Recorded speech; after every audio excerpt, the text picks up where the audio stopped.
researched it, but let's see what this truck driver had to say about this. Just a quick update.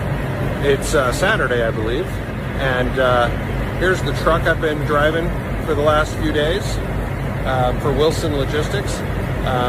This trailer just was assigned to us from Kraft over at the Kraft Foods plant, and we're delivering it here to what's called the Springfield Underground.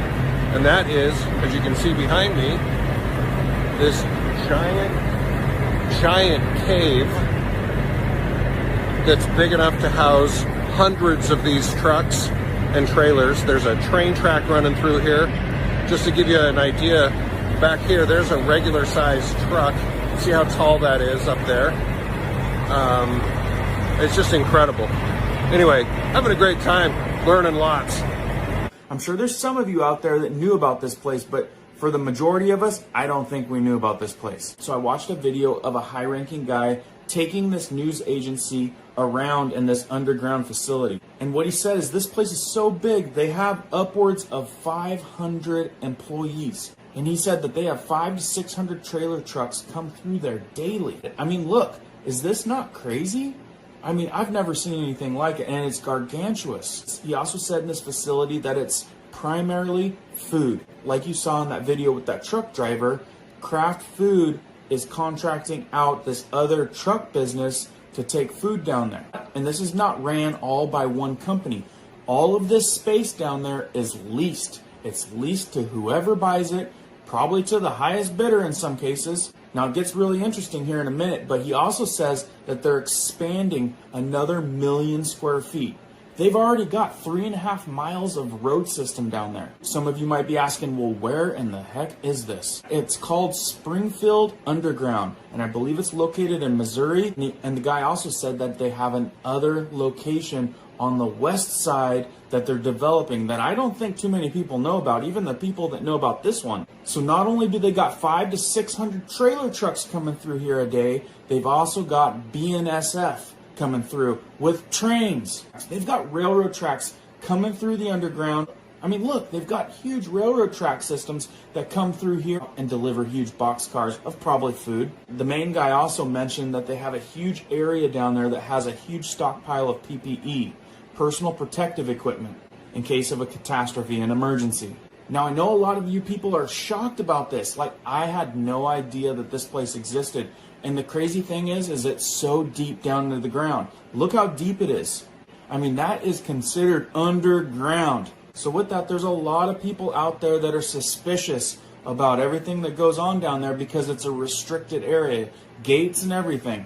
One person mentioned that there's a lot of cover-up companies that are ran by the GOV that lease a ton of space and are stockpiling tons of food down there. Stockpiling food during food shortages or expected food shortages, maybe even causing or justifying some of the food shortages. Now, I don't know if these suspicions are accurate, but having 3.5 miles of storage down there does seem a little suspicious. And given the feeling that that truck driver had going down there, with a big company like Kraft contracting out private trucks to bring tons of food down there, now it might be completely normal, but like I said, there's tons of suspicion on who exactly is leasing a lot of this space. And the president did say that they had a long conversation about increasing and disseminating more rapidly food shortages. Very ironic that that would be caused, right?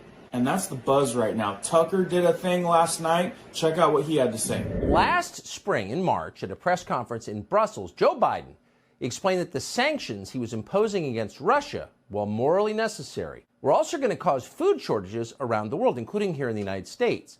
It's going to be real, he said. Now, Biden said this in a very odd way. There was no hint or panic, emotions you'd expect from a leader predicting the deaths of human beings from starvation. None of that. Instead, there was pure nonchalant casualness. Biden could have been describing the weather or a trip to the dry cleaners. It's going to be real.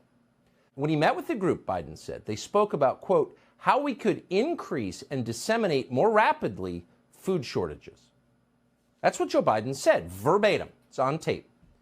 So here you have the president of the United States pledging to increase food shortages at a press conference. Now, that seemed like a newsworthy event, but not a single news organization in this country seemed to notice it happened, nor did the White House correct it. But others were watching, so within days, that clip wound up on social media, and Facebook flagged it immediately as, quote, false news.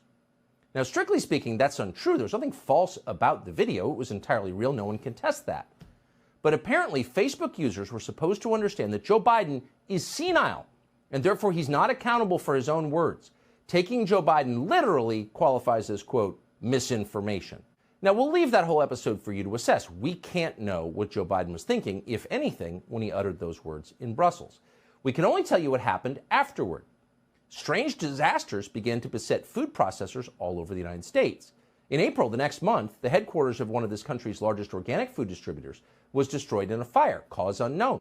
The next month, in a single week actually, 2 separate private plane crashes took out 2 separate food processing centers. One plane hit a General Mills plant in Georgia. The other plane hit a food plant in Idaho. By the way, back in February, a boiler explosion obliterated a potato processing plant in Oregon, and so on. So even people who aren't given to connecting the dots, who don't think of themselves as conspiracy nuts, began to wonder, is there something here?